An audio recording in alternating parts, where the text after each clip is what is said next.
ग्रामीण विकास एवं पंचायती राज मंत्री अनिरुद्ध सिंह इन दिनों हिमाचल की राजनीति में जनता के नायक के रूप में सामने आए हैं। भट्टा कुफर में 5 मंजिला इमारत ढहने के बाद उन्होंने जिस साहसिक अंदाज में एनएचएआई की लापरवाही को उजागर किया, उसने उन्हें आम लोगों की आवाज बना दिया है। उन्होंने न सिर्फ जनता की पीड़ा को खुलकर सामने रखा, बल्कि वर्षों से चुपचाप हो रही शोषण और मनमानी पर करारा प्रहार किया है।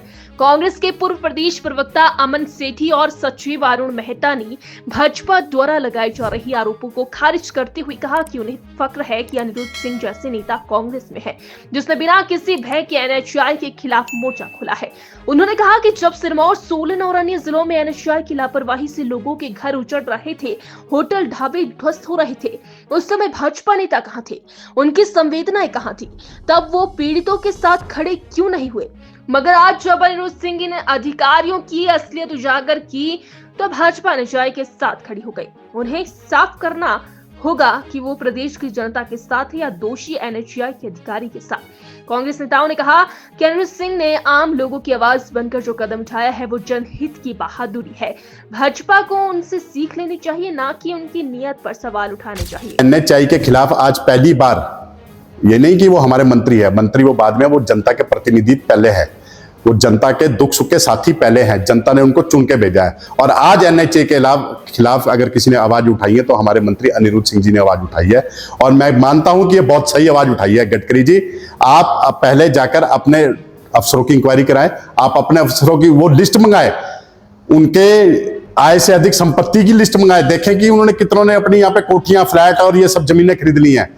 जो स्थानीय लोग यहाँ पे अपनी आवाज उठाता था या जो भी एनएचएआई के खिलाफ आवाज उठाता था, उनकी आवाजों को दबाया जाता था, उनके खिलाफ केस बनाए जाते थे, उनके खिलाफ झूठे केस बनाए जाते थे और उनकी आवाजों को दबाया जाता था। उनको कोर्ट कचहरियों में आज तक लोग धक्के खा रहे हैं। अनिरुद्ध जी का जो स्टैंड अपनी जनता के लिए है, बिल्कुल सही स्टैंड है उनका, और बिल्कुल सही उन्होंने स्टैंड लिया है, जो अपनी जनता के साथ खड़े हैं, उनके दुख सुख में साथ खड़े हैं, ना कि गडकरी जी की तरह एसी के कमरे में बैठकर वहां पर भावाभाई बातें कर रहे हैं, ना कि वहां पर गडकरी जी की तरह एसी कमरे में बैठकर जायजा ले रहे हैं। आज बड़े शर्म की बात है, और शर्म की बात यह है कि जब आज लोगों के घर उजड़ रहे हैं, खेत खलियान उजड़ रहे हैं, लोगों की जानें जा रही हैं, तब ये भाजपा के नेता कहां थे? लेकिन ये भाजपा के नेता वहां है जहां इनको राजनीति करनी है। भाजपा के नेता ये वहां पर है जहां इनको प्योर अपनी राजनीति की रोटियां सेकनी है। और जयराम जी, आपको ये बताना चाहता हूं, आप अपनी जनता के बीच में जाएं, जनता का दुख दर्द समझे, ना कि ये राजनीतिक रोटियां सेक के। हिमाचल की पूरी जनता अनिरुद्ध जी के साथ खड़ी है। आज कम से कम एक प्रतिनिधि ने अपनी जनता के लिए, अपने उनके दुख दर्द के लिए आवाज तो उठाई है। जिनके घर उजड़ रहे हैं, जिनके घर, जो एक आशाना अपना घर बनाता है, जो अपनी पाई जोड़ के, एक मध्यम वर्ग का जो व्यक्ति अपने घर बनाता है, एक ईंट जोड़ के घर बनाता है, आज उनके घर गिर रहे हैं। तो आज अगर अपनी वो जनता के साथ खड़े, जनता ने जिताए हुए प्रतिनिधि है, अपनी जनता के दुख सुख के साथ वो हमेशा खड़े हैं, और हर प्रतिनिधि का ये धर्म है वो अपनी जनता के दुख सुख के साथ खड़े हैं। अधिकारी को थप्पड़ मारा गया और रीजनल अफसर था, तब इतना बड़ा मुद्दा भारतीय जनता पार्टी के नेताओं ने बनाया। लेकिन जब इतने लोग मरे और इतना हमारे यहाँ इतना डिजास्टर हुआ और इतना नुकसान हुआ, तब कोई मुद्दा नहीं बना इसमें।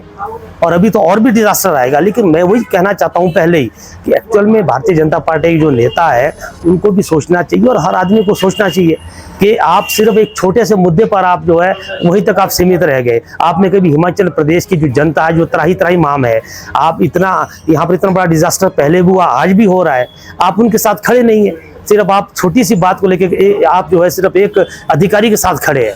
हमको उनकी वकालत नहीं कर रहे हैं, लेकिन उन्होंने ठीक किया है। उन्होंने जनता की आवाज को उठाया है और जनता ने बहुत कुछ करना था। मैं ये कहना चाहता हूँ आपके चैनल के माध्यम से, अगर शायद मंत्री जी वहाँ नहीं होते तो आपको पता है कि जनता जो है बहुत कुछ करती है, लेकिन उन्होंने फिर भी रोका है। और जो लोग बता रहे हैं वो उससे उलट है। उन्होंने ठीक किया है और हम बिल्कुल, जो जिला सिरमौर है, हमारी जो पछात कंस्टिट्यूंसी है, हम हर तरह से जो है अनिरुद्ध जी के साथ खड़े हैं और सरकार के साथ हम खड़े हैं। ठीक है, स्वार्थ के लिए कुछ नहीं किया है, उन्होंने उन जनता के लिए किया है जो डिजास्टर में आज नहीं है, जो पिछले 2 साल से बिल्कुल डिजास्टर की जो शिकार हुई है। कंपनसेशन देंगे, कितना कंपनसेशन? क्या कोई जीवन का कंपनसेशन हो सकता है? किसी के घर गिरे है उसका कंपनसेशन हो सकता है, किसी की दीवार गिरी है उसका कंपनसेशन हो सकता है, किसकी जमीन गई कंपनसेशन हो सकता है। लेकिन जिन लोगों के जीवन गए है उसका क्या वो कंपनसेशन दे सकते हैं?